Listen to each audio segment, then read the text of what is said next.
저는 운동이 단순하게 신체만을 건강하게 하는 게 아니라 이제 정서적으로도 조금 더 건강한 사고를 할 수 있게 하는 게 아닐까라는 생각이 들었고요. 무릎이 바벨의 주행 방향을 바꾸지 않고 암풀다운을 해서 몸에 가까이 위치시켜줘야 허리에 가해지는 불필요한 모멘텀이 생기지 않습니다. 안녕하세요, 곤양입니다. 헬스장에서 컨벤셔널 좀 제대로 배우지 못하고 하시는 분들 보면은 올라오는 거는 곧잘 하시더라도 내려갈 때 각도가 변하는 경우가 많아요. 그래서 컨벤셔널이 내려갈 때 각도가 상체가 세워진다거나 해서 변하면 바를 세팅해놨던 그 미드 라인이 흔들리면서 올라올 때 바벨이 앞으로 쏠려가지고 허리에 가해지는 모멘텀이 커진다거나 무게중심이 가운데에서 많이 벗어나서 들게 된다거나 하면서 바가 움직이는 선상이 바뀌다 보니까 자세가 점점점 안 좋아지는 그런 경우가 많거든요. 요 루마니안 데드리프트를 통해서 무릎이 바벨의 주행 방향을 바꾸지 않고 그대로 떨어지는, 끝에서 이제 루마니안 내려가다가 끝에서 무릎만 살짝 굽혀지면 컨벤셔널 세팅이랑 똑같아지거든요. 바벨 내려갈 때 컨벤셔널이랑 루마니안의 차이가 그냥 끝에서 무릎 굽혀지는 거 이 차이밖에 없다 보니까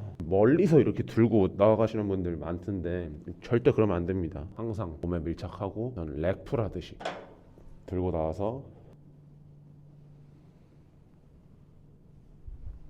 정강이는 발목에서 수직으로 뻗어져 있고 거기서 무릎이 뒤로 많이 펴진 상태에서 상체가 앞으로 많이 쏟아지게 되면 무게중심은 가운데로 맞습니다. 근데 여기서 우리가 이 광배근, 이 암풀다운을 안 하게 되면 어깨는 앞으로 이렇게 나가게 돼요.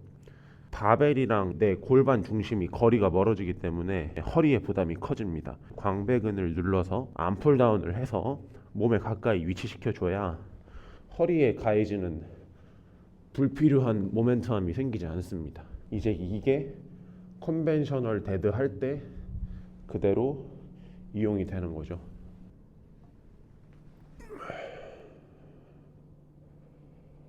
루마니안 내려가다가 스쿼트 이렇게 하면 이제 컨벤셔널 하단 세팅이죠. 그냥 하면 다시 그냥 위로.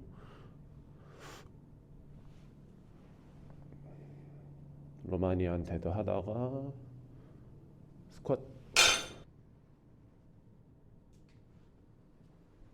웨이트 트레이닝 할 때 고중량이 내 몸에 부상의 요소가 되느냐 강화의 찬스가 되느냐는 동작 하시는 분에 달려있는 건 두말하면 입 아프지만 객기보단 생각을 많이 하고, 근데 뭔가 해볼까 말까 이렇게 고민되는 경우엔 해보는 게 맞고, 아씨 이걸 해도 되나 약간 이런 생각이 들 때는 마음을 내려놓는 게 더 괜찮은 것 같습니다.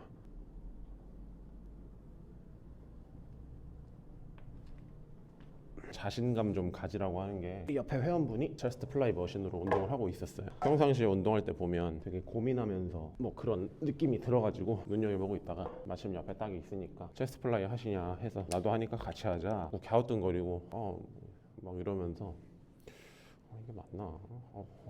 어깨도 막 이렇게 만지고 막 그러더라고요. 그래서 왜 그러시냐 물어봤더니 자기가 운동을 6개월 배웠는데 이게 맞는지 모르겠다고 막 그러시는 거예요. 트레이너 선생님이 항상 어깨에서 무슨 느낌이 난다거나 소리가 난다 아니면 막 이러면은 절대로 어깨 충돌 나면 안 되니까 자세 다시 점검하라고. 근데 제가 보니까 그냥 플라이 할 때 그냥 어깨 살짝 올라가는 약간 이 정도밖에 없었어요. 플라이는 가슴 운동이잖아요. 힘이 잘 들어가는지 이런 거 봤는데 잘 들어간다고 하시더라고요. 평상시에 운동할 때는 어떠냐고. 이런 느낌보다도 어깨에 신경을 많이 쓰느라고 잘 몰랐다고. 제가 보기엔 고객 한테 운동할 때는 절대로 어떤 부분에서 소리가 난다거나 이물감이 느껴지면 절대로 안 된다 약간 이런 거를 많이 말씀을 하셨던 것 같아요. 근데 그게 몸에 대해서 잘 모르는 분들이 들으면은 이게 몸에서 무슨 관절에서 소리가 난다거나 이물감이 느껴지면 절대 안 되는구나, 내 관절이 갈리고 있구나, 이건 잘못된 거구나 하고 이렇게 좀 받아들이시는 분들이 좀 있는 것 같더라고요. 근데 아니 그냥 회사에 앉아만 있어도 허리 아프고 그다음에 앉았다 일어났다가 무릎 삐기도 하고 나이 한 30대 넘어가면은 허리 숙이다가도 허리 삐끗하고 막 해수하다가도 뭐가지 나가고 막 이러는데, 이 운동하러 왔는데 딱히 아픈 것도 아닌데 소리 나고 막 이물감이 뭐 느껴진다거나 그런다고 해서 절대 이러면 안 된다, 이건 잘못된 자세다 이러면서 느껴지게 만들면은 고객분들이 헬스장에 와가지고 운동을 하기가 많이 두려워지지 않겠습니까? 하실 때 통증 있냐? 없어요. 그러면은 뭐 다른 데가 불편한 게 있냐? 없어요. 딱히 또 이상한 것도 없었어요. 그냥 뭐 곧잘 움직이고 그 운동을 곧잘 하셔서. 근데 왜 이렇게 겁을 먹고 하냐고 물어보니까 너무 그냥 그런 이야기를 많이 계속 들어가지고 약간 느낌 나고 소리 나고 그러면은 어깨 충돌 그런 거 생겨가지고 나중에 뭐 오십견 걸리고 이러는 줄 알았다고.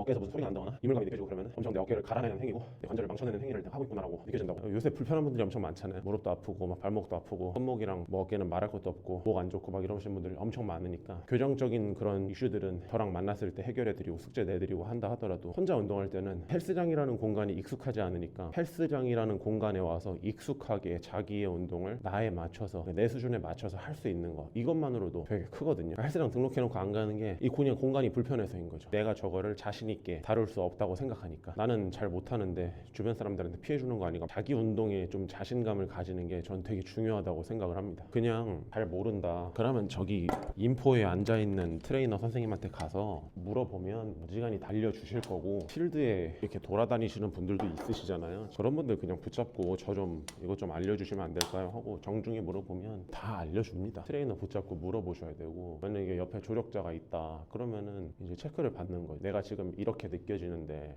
헷갈린다 이런 식으로 물어보시면은 조리 있게 정리를 해주실 거예요. 여기서 운동할 때 신경 쓸 거는 이 부분이고, 지금 당신은 이게 이렇게 나타나니까 이 부분을 조금 더 신경 쓰고, 그다음에 집중해야 할 동작은 이거다. 그거를 하면서 내가 이 동작하는 중간에 많이 나타나는 그런 부분들을 신경 쓰는 거죠. 이게 뭐 어깨가 조금 올라간다고 어깨가 다 갈리는 것도 아니고, 혼자 운동을 터득하고 깨우신 분들도 다 다 경험하셨겠지만, 그러한 과정들이 이제 쌓이고 쌓이면서 이건 괜찮구나 하면서 다 판단이 서면서 하나하나 지워가는 거죠.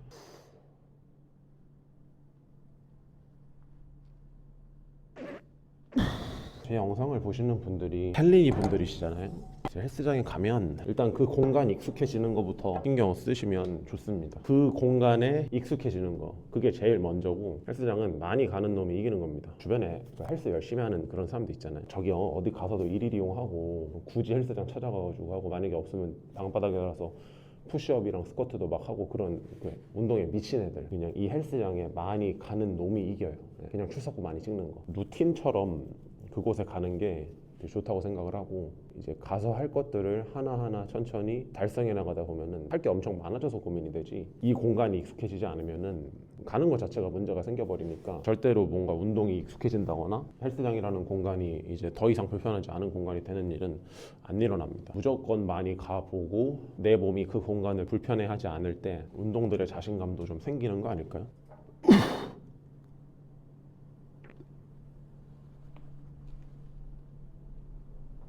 많이 가는 게 장땡이고, 그 많이 가다 보면 늘게 돼 있습니다. 헬스장 가서 유산소만 한다, 이것은 잘못된 겁니다. 헬스장은 무게를 들러가는 거지 걷기를 하러 가는 곳이 아니니까. 헬스장이 무거운 거 들라고 만들어 놨는데 유산소만 한다는 것은 이 헬스장에 대한 안 됩니다. 헬스장 가면 무거운 걸 들어야죠. 바벨, 덤벨, 머신, 케이블, 이런 거 좋은 것들이 얼마나 많은데 유산소만 하면 안 돼요. 너 왜 맨날 유산소만 하냐, 내가 웨이트를 알려줄 테니까 가서 하자. 이것도 또 참 오지랖이고, 항상 먼저 다가가서 알려드리려고는 하는데 참 이게 또 받아들이는 분들도 또 다 제 마음 같지 않더라고요. 헬스장 가면 좋은 걸 드십시오. 통제 가능할 수 있도록 배우고 연습해보고 독학도 해보고 하면서 이렇게 해야 되는구나 고민이 생기면 이제 도움을 청하고. 새해라서 이제 헬스장 오시는 분들이 엄청 많은데 또 다 와가지고 유산소만 일주일 하고 이렇게 집에 가지 않으셨으면 좋겠습니다. 무조건 많이 가고 배우고 계신다거나 아니면 보고 좀 따라하고 있다면 자신감 갖고 좀 했으면 좋겠어요. 아니 처음 하는 사람들이 못하는 건 당연한 건데 그거를 못한다고 좀 부끄러워하고 뭐 이럴 순 있지만, 나는 빙신인가, 나는 왜 이럴까 막 이러면서 그러진 않아도 됩니다. 각자의 분야에서 초반에는 다들 미숙했고 못했지만 지금은 다들 그 분야에서 뛰어난 사람이 되어 있고, 그다음에 어떤 한 가지라도 내가 잘하는 게 분명히 있잖아요. 그거를 자신감 삼아서 열심히 하루하루 조금씩 하나라도 더 하고 이렇게 가셨으면 한 3, 4월쯤에는 체력도 많이 좋아지고 강해져 있지 않겠습니까? 2, 3주 운동한다고 체감이 막 크진 않겠지만 몸에다가 조금만 더 시간을 주면은 어느샌가 달라진 그 느낌이 납니다. 몸에서 느껴져요. 뭐 계단 올라갈 때 쇼핑몰 걸어다니고 집에 왔는데 오늘 왜 안 피곤하지? 약간 이런 느낌도 들고, 퇴근하고 왔는데 평상시에 맨날 쓰러져 잤다면 오늘은 뭐나 배워볼까? 이런 생각이 든다거나, 이게 뭐 생각하는 게 좀 바뀌기도 하고 뭘 더 할 수 있는 원동력이 생기기도 하고, 그러니까 체력이 생기면 진짜 많은 게 좋아집니다. 집에 가셔가지고 그냥 핸드폰이나 보고 막 이러고 있는 그 자신보다 운동도 하고 친목 활동도 하고 어떤 새로운 걸 배워본다거나 이런 것도 엄청 좋잖아요. 그래서 조금 체력이랑 몸이 좀 건강해지고 그러면은 많은 것들이 바뀐다고 이제 고객분들이 얘기를 하시다 보니까. 사실 처음 시작했던 거는 뭐 디스크라든가 아니면 이렇게 살다가 정말 죽을 것 같다 되겠다라고 하는 건강적인 측면 때문에 시작을 했지만 결과론적으로는 제가 일상생활에서 받게 되는 어떤 스트레스에 대해서도 굳이 내가 완벽하게 생각하지 않아도 되지 않을까? 라고 하는 오히려 저는 아이러니하기는 하지만 정서적인 측면으로서까지 도움을 받았기 때문에 저는 운동이 단순하게 신체만을 건강하게 하는 게 아니라 이제 정서적으로도 조금 더 건강한 사고를 할 수 있게 하는 게 아닐까라는 생각이 들었고요. 운동을 하는 것도 한 번에 갑자기 막 근육이 늘고 뭐 근력량이 늘고 이렇게 되는 게 아니기 때문에 사실 인생에 대해서 배우기 가장 좋은 첫 번째는 공부보다는 운동이라는 생각이 들었어요. 많은 분들이 똑같은 걸 너무 느끼면 좋을 것 같아요. 그다음에 새벽 5시에 일어나가지고 운동 오는 게 안 피곤하진 않은데 사실 할만하니까 오는 거거든요. 그러니까 할만한 것도 이렇게 해봐서 할만한 거지 뭔가를 하려도 다 체력이 있어야 할 수 있는 거다 보니까 체력 조금이라도 키우셔가지고 체력이 또 키워지면 이 운동하는 거에 대한 자신감도 생기고 뭔가를 좀 더 해볼까 하는 이런 생각도 많이 들거든요. 헬스장에서 운동하는 몸 좋은 형한테 가서 저 이거 좀 알려주시면 안 될까요? 진짜 부탁드립니다. 이러면은 안 알려줄 사람이 있을까? 하여튼 남자분들은 약간 동생 버프를 좀 쓰셔도 좋을 것 같고